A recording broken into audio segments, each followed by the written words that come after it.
being here for 50 years, it just doesn't seem that long. And it's sort of interesting. When I arrived in 1963, I was only going to be here for 2 years. That's all. No, I took the job because I could teach botany, and outside the door was this wonderful field trip area. Well, it was 4 weeks, and I knew that this is what I wanted to do the rest of my life, and I've never changed my mind.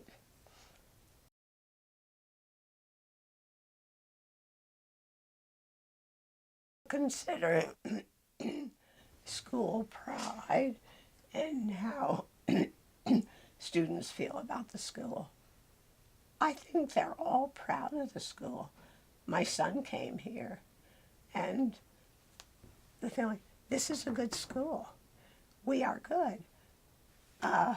Students compete really well with people at UCLA or any of the big schools. In medical school, we compete. We're good. And I think students recognize that. And I'm sure there's a lot of school pride. That's one of the advantages of being a smaller school, that you can have that.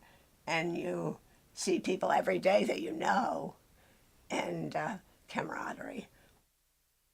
And particularly in science, they'll study together. It's not the cat eat dog that you get in the big schools.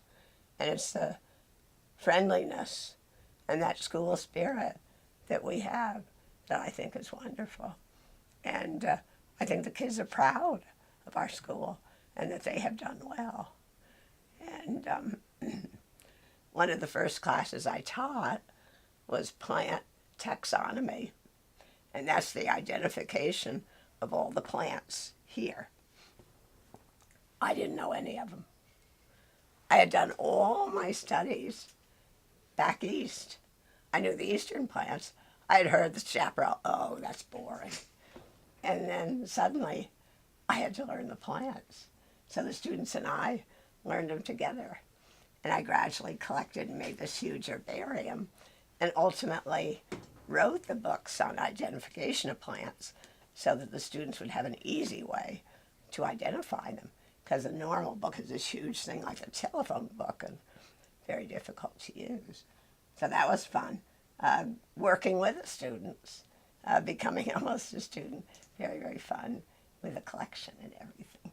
So those were some of the early days in the field trips. One time I went to Hawaii. I just threw out, oh, might be fun to go to Australia.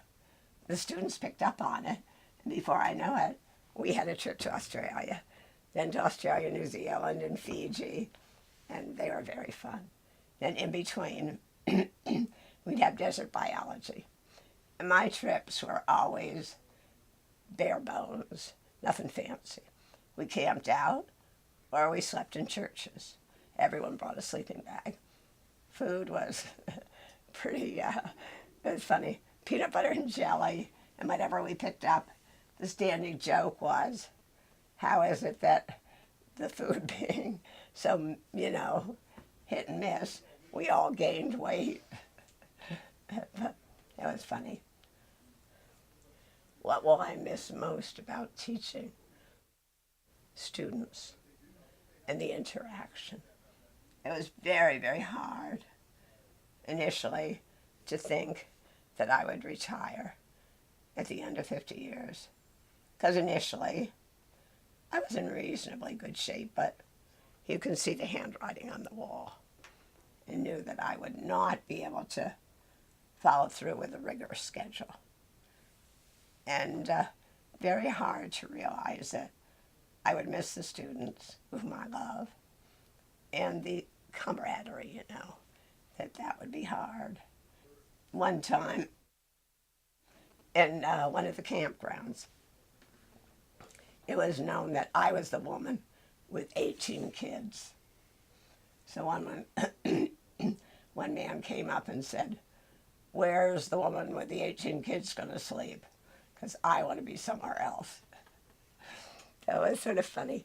And another time we were in a sort of jacuzzi thing, and one man asked me, are you in charge of all these people? Yeah. He said, how do you stand it? I said, oh, they're great. They're fun. They're good kids, you know.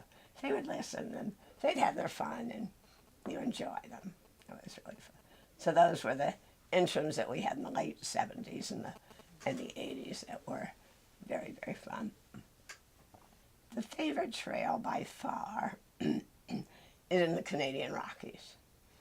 And there's a very cute one.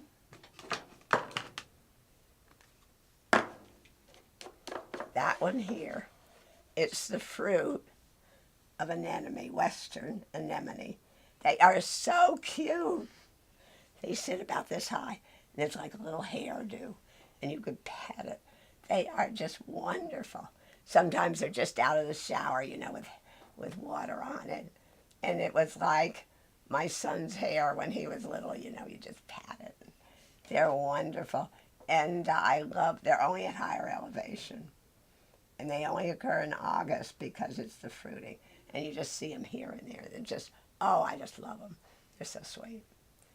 The thing is, most people drive up the road, they don't see anything. Or they'll call out, where are the flowers? If you got out of the car, you might see them. And, or they poke the camera out the window as they're driving by. That's wasted effort. So, sort of interesting. The people are lazy and they don't get out and look. And the poppies are incredible in Lancaster. But if you get out and actually look, you see all these little things in with them no one would ever see. So one needs to discover, but very, very fun. It's been a fun job looking for rare plants and exciting stories looking for them. Has been very fun. It's best not to follow what somebody else wants you to do. And so many students get caught into that. And it's so much better if you can follow your heart, what you want to do, because then you will be happiest. And success is being happy in your job. It's not being a millionaire or whatever. It's being happy in the job and happy to get up in the morning and go to work. Not how much money you make or that is not the key thing. I guess the big thing has certainly been the growth.